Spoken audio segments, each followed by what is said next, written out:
What I enjoy about that is everybody wants a good team. Mm-hmm. Again, I'm not going to know all the answers. So if I can meet a business owner and bring my team with me, expert in lending, I can do. Mm-hmm. I can talk about checking accounts. I can talk about treasury and ideas for growth and projections. But if I can bring that team with me, it's a more enjoyable visit, much less. Mm-hmm. If I bring my 43 years of experience and I bring two more people, I'm going to bring their 43 years as well. It's just a great combination to bring to the client.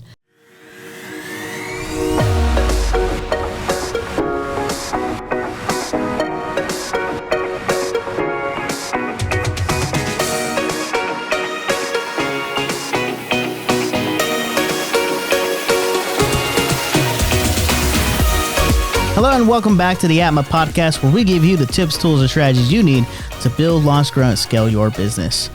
Joining us today is Joni Wilson, Banking Center President for Susser Bank here in Arlington.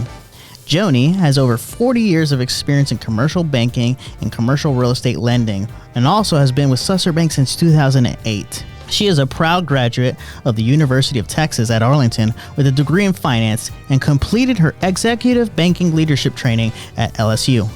Beyond banking, Joni is deeply embedded in the Arlington community, serving as the chair of the Greater Arlington Chamber of Commerce, a board member of the Tarrant County College Foundation, and an advisor to the multiple nonprofit organizations. Her leadership has been recognized by the Tom Vandegrift Leadership Award and the Chamber's Hero Award. And today, she continues to advocate for businesses by helping them access capital, mitigate risk, and grow sustainably.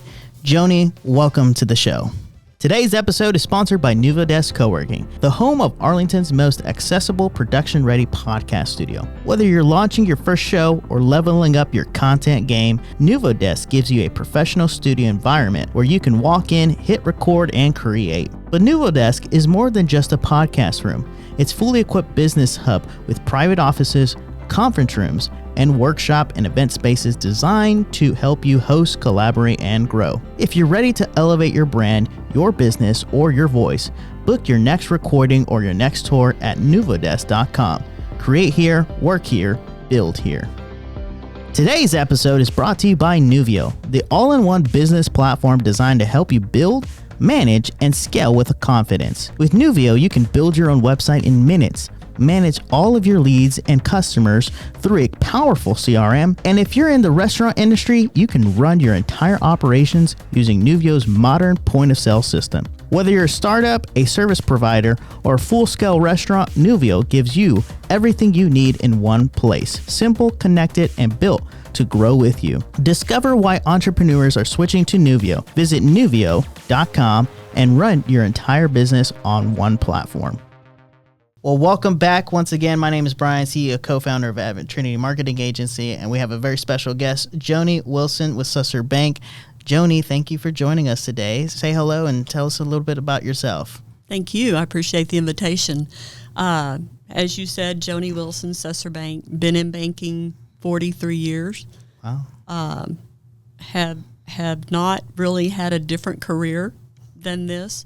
Really enjoy getting to know folks in the city of Arlington, of where I've lived my entire life and gone to school here. You must love banking. So, yeah, love banking and love Arlington. There you go. There's never been a reason to move out of the city because you're in the middle of the Metroplex and 20 minutes away from the airport. You know, one thing I didn't say in your introduction is that you are the chair of the Greater Arlington Chamber of Commerce this year. So congratulations. How has that been going? It's been going well. It's busy. Yeah. As you can imagine, all the calendar events that you can attend, you try to make the most of them. But it's a great experience. Started doing that in October, so I'm in the middle of the year. Awesome. A lot of things. And, you know, Michael Jacobson was just on the show right before you. And we were just talking about the Chamber and it's, you know, all the amazing things that the Chamber does. But we're here to talk about you and your experience at Susser Bank. And Susser Bank has been open since 1959. and has remained a community-focused, bank. So from your perspective, what foundational values have allowed Susser Bank to remain relevant and trusted for more than 6 decades? The main values are the same that you would want to have for any business, to be relationship-driven, to have clients that you form that relationship with, to be transparent with them, to be honest with them, accountable, all those same things. For the people in Arlington that have known Affiliated Bank back in the days, that's who we were and we still are. We're now called Susser Bank. Yeah. So it's been that way for about 7 years. But I've been there 18 years now at that location, and just really value the community bank spirit and in banking, and really getting to know people. Yeah. We're there, we answer the phone, we meet people in person, and that's what that's all about. It's relationships. Yeah. Right? And so it's like I think we just touched on this in multiple, not just the chamber, but in everything. You could be B2C, which is business to customer, business to business. But at the end of the day, we're human to human, and we're here to help each other, right? And to have a servant and service heart. And and you've been doing this now, like you said, 43 years in banking. And what shaped your philosophy early, to basically shape your leadership and your responsibility? Like, walk me through that. As I think about that question, I think about the perfectionist mother that I had. She's no longer with us, but she was one that instilled in me that you've got to be accountable, you got to do it right. You don't give an answer immediately, you research it because you don't want to be wrong. Yeah. So those things, I think, developed in me how organization's important, keeping good records, all those kind of things. It's not about being perfect, but it's about, if you don't know, you dig into those resources and find out the answer or a solution, right, or a suggestion. You do your due diligence, right? And, exactly. And you've kind of have ownership. You just said it too. It's like, don't just respond. Don't just. Yeah. And a lot of people do that. We react. We get an email and we get a call, or sometimes I read emails, and I've learned this, and those listening, this is probably the best advice I can give anybody, is before you respond, right, process it. Yeah. Make yourself a task for later. Don't respond. What's the urgency of responding right now? It's more of a reaction, and you could say the wrong thing at the wrong time. And it'll be in writing. Exactly. That's scary sometimes. Exactly. So just making sure that you do your due diligence, right? And so when working with business owners, why is knowing your customer more than just a banking principle, and how does it shape long-term success? Knowing your customer, in my banking career in the early days, it was required to know them because you had to document. And then when the Patriot Act came around and 9/11 and all that, you really have to know who your customer is for that documentation. But more importantly to me, it's that relationship. How am I going to know what Bryan needs in his business without getting to know him and how he thinks, and what are his aspirations? What's his business plan? What does he want to do? I may not have all the answers, but if I don't know what the goals are, then I can't do my due diligence and my research, right? And that kind of thing. But it goes back to the relationship part, and you can't do that, in my mind, with online banking. Yeah, that's a great feature and service to have when I'm not in the office, but you've got to have that connection. And sometimes you just need the advice. Finance is very similar to marketing, where it's not simple. Everybody very says, complex. What's it? Expenses and income, and marketing is leads, but it's so much more complicated. And people, if it wasn't, then there wouldn't be people like us to help them There and wouldn't be a guide need them. for us. Exactly. Right. So you emphasize that no successful organization is built by one person alone. And so how does teamwork show up in effective banking leadership? What I enjoy about that is everybody wants a good team. Again, I'm not going to know all the answers. So if I can meet a business owner and bring my team with me, expert in lending, I can do. I can talk about checking accounts. I can talk about treasury and ideas for growth and projections. But if I can bring that team with me, it's a more enjoyable visit, much less. If I bring my 43 years of experience and I bring 2 more people, I'm going to bring their 43 years as well. Yeah. And it's just a great combination to bring to the client. A recent call that I'm just coming to mind with is a long-time nonprofit in the area. And I brought my boss's boss, actually, been in Arlington for a long time, brought an expert in the treasury management area.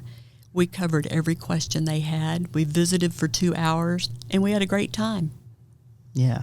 Well, it's just like, you got to have, sometimes we forget to have joy in what we do. Enjoy what you're doing. Exactly. And you probably know this, but our core values actually come from the fruit of the Spirit, which is love, joy, peace, patience, kindness, goodness, faithfulness, gentle self-control. Joy, though, somebody said this, and it stuck with me, is that sometimes we think, well, joy is just going to happen. Joy is just going to happen. And somebody said, no, joy is a choice, one. And joy also is something that you have to kind of develop with your people that are around you, right? And so if we have a team, we have to develop that culture of enjoying what we do, finding joy in the little things, right? And I think that's crucial. It's crucial to any organization or any business, right? Well, we spend a lot of time with our work family. Yeah, we consider it as a family now. Yeah. So you need to enjoy it or do something that you do enjoy. Exactly. How many people think that banking relationships is transactional when it shouldn't be, right? Yeah, it really isn't.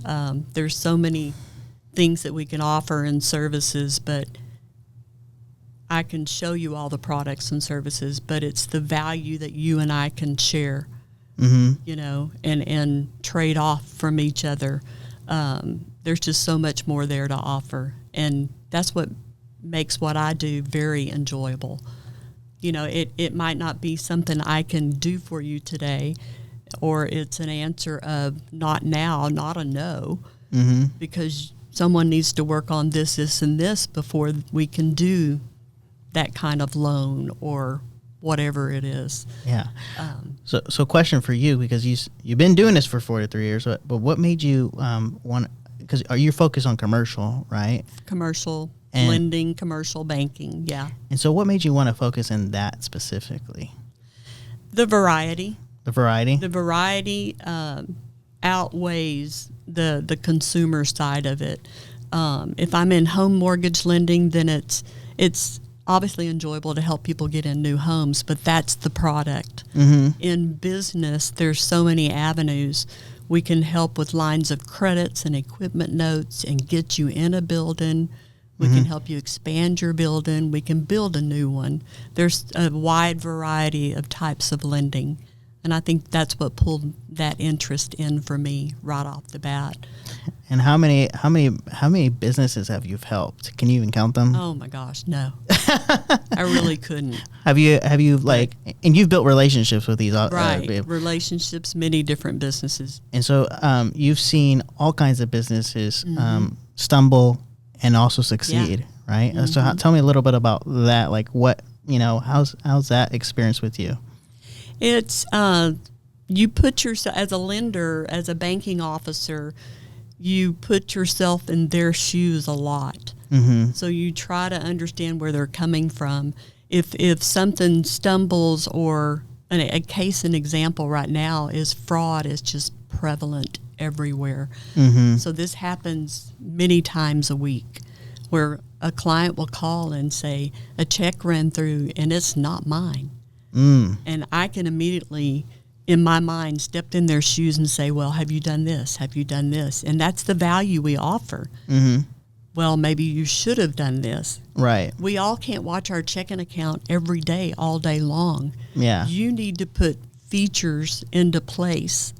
And that's probably the biggest product I sell right now, if you call it sell. Mm-hmm. It's what we offer and everybody takes in is we can help you automatically look at every item coming in, and then if something doesn't match, we're texting and emailing you that morning early. Yeah. There's just so many ways that we can help when businesses hit a roadblock or stumble, like you said. And it's just amazing. You kind of answered one of my questions that we were going to ask about the fraudulent. Right. And speaking of that, that's actually happened to us before where they called us and they were like, hey, there's this check that, and it wasn't ours, right? And it's happening to everybody. It is kind of crazy though. Yeah.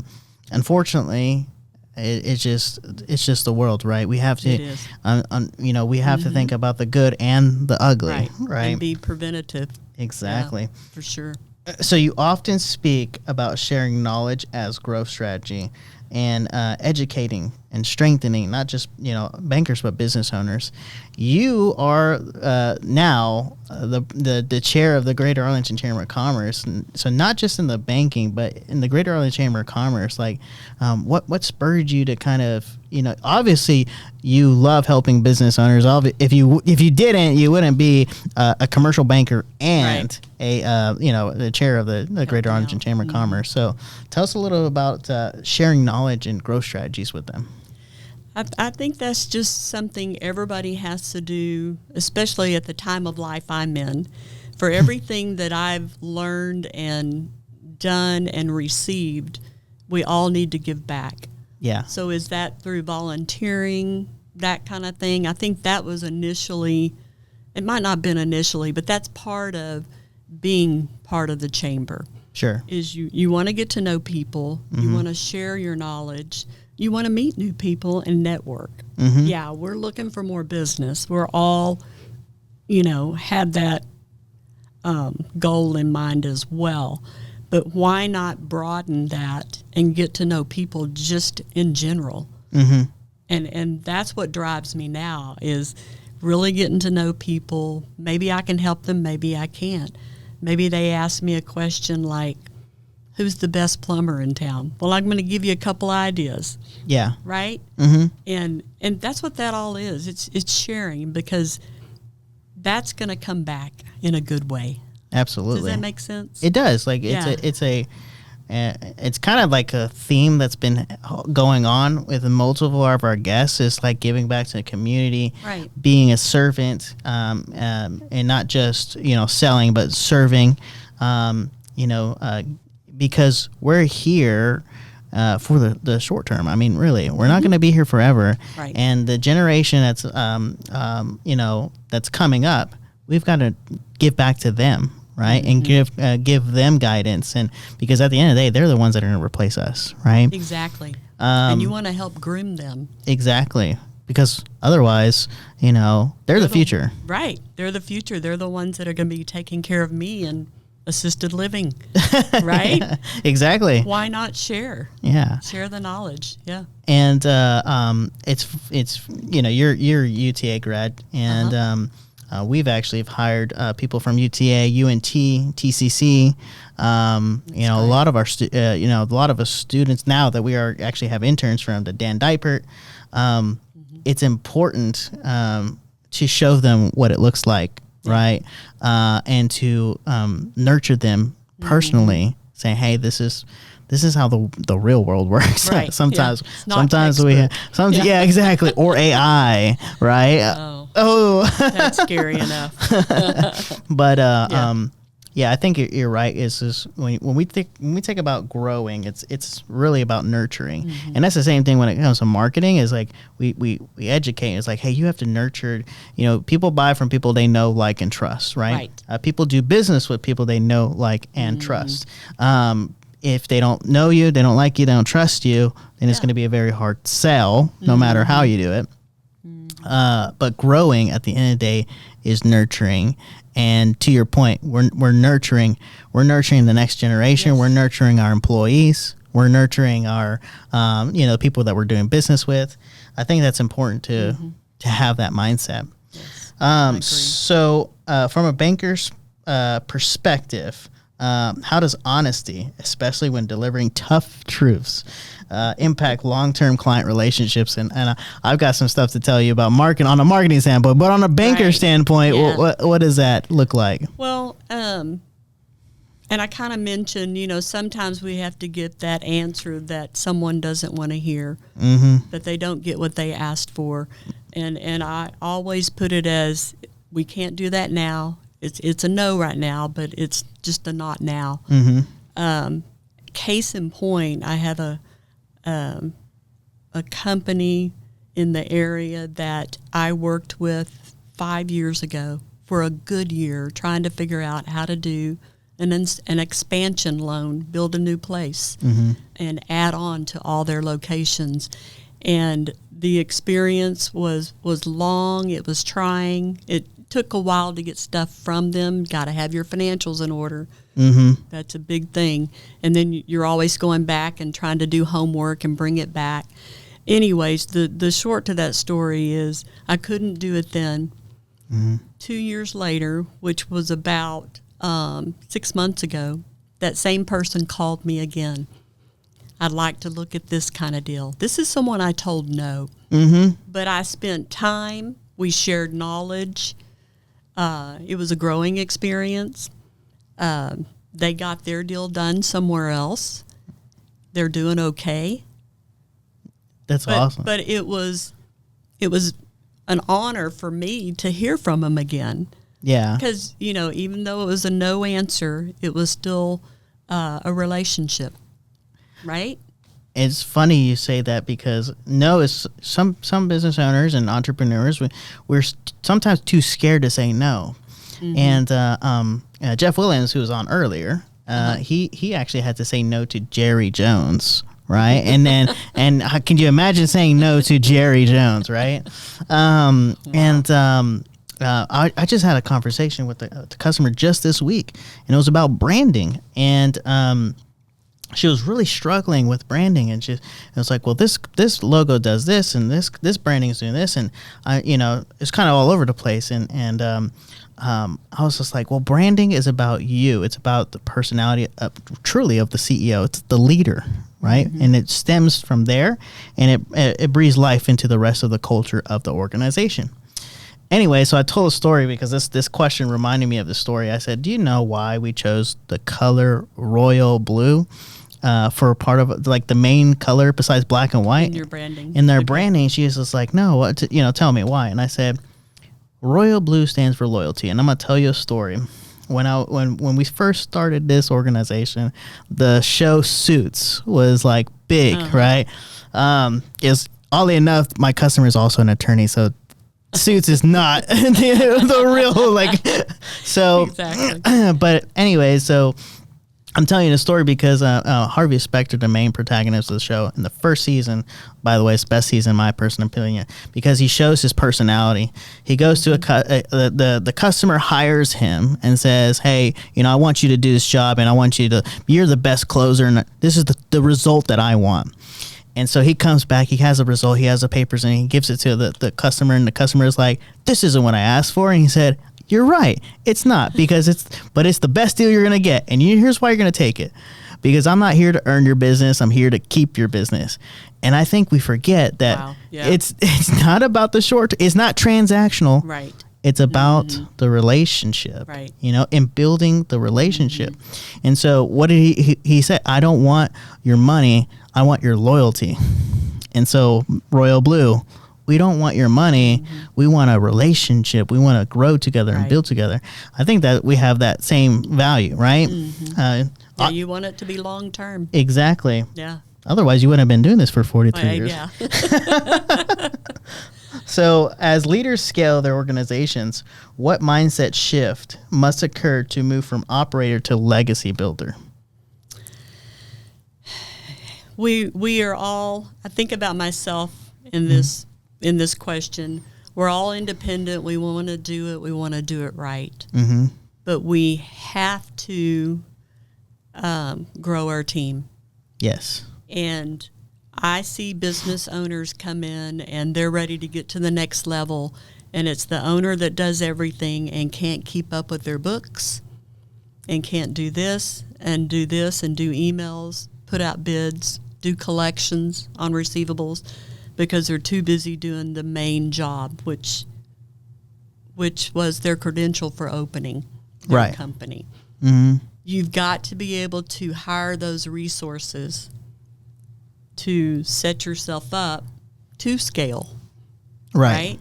You've got to be able to and plan that and have the working capital. And I'm not going to fund all that. I can't do 100% financing on deals like that. We have to do it as a partnership because it's a commitment from the client and the bank. So when I think of that question, I think about that you're not maybe completely set up to get to the next level, because bankers are going to look at your financials, how are you set up, ask about your staff, where you're located, do you have enough room? I mean, it just goes on and on. Well, you kind of said it too, like how can you build a legacy, because a legacy is supposed to live even without you. Yes. And how can you build a legacy with if you're still in that legacy, in the middle of it? Exactly. And if it can't work without you, then it can't. Yeah, it's not going to be a legacy. And you can't be the only one approving everything all day long and answering all the questions. You've got to. It's hard to let go. Yeah. But you've got to have a staff that you can rely on. Yeah. To support you. Absolutely. Yeah. When advising clients, how do you balance realism and optimism, especially in challenging economic cycles? It's always challenging, right? I can remember when the pandemic set in and we all of a sudden went home and the PPP loans came out. I had to learn that product really, really fast by myself. Everybody did because we were all at home, and we had to implement really quick. It's in the same way of realistic and being optimistic. I get clients that come in and say, this is my idea, and I want $1 million to do this, this, and this, and this. But they don't think about realistically, well, what part are you going to come to the table with? Yeah. Just like I mentioned a minute ago, it's we don't do 100% financing. So that's just kind of one way to look at that. I appreciate the clients that come in with their optimism. Yeah. Because they're visionary. They got the idea and all that. But we've still got to document it, put it on paper. Has your CPA looked at it? Yeah. Has your attorney looked at it? Has your team looked at it? Yeah. Has your staff bought into it? And I guess that's how I compare those two things. And it's hard too because you have to have optimism to motivate and inspire. Yes. But you also have to have realism when you're making data-driven decisions. Yeah. Right? And so I think it's a hard balance. It truly is. It's something that's tough, right? Right. But Joni, thank you again for jumping onto this podcast. We appreciate your insights. And there you have it. You've had Joni Wilson, the president of Susser Bank here in Arlington, and you did a well job. So we appreciate you jumping on this show. And once again, my name is Bryan Acosta. I'm the CEO, co-founder of Adventry Marketing Agency.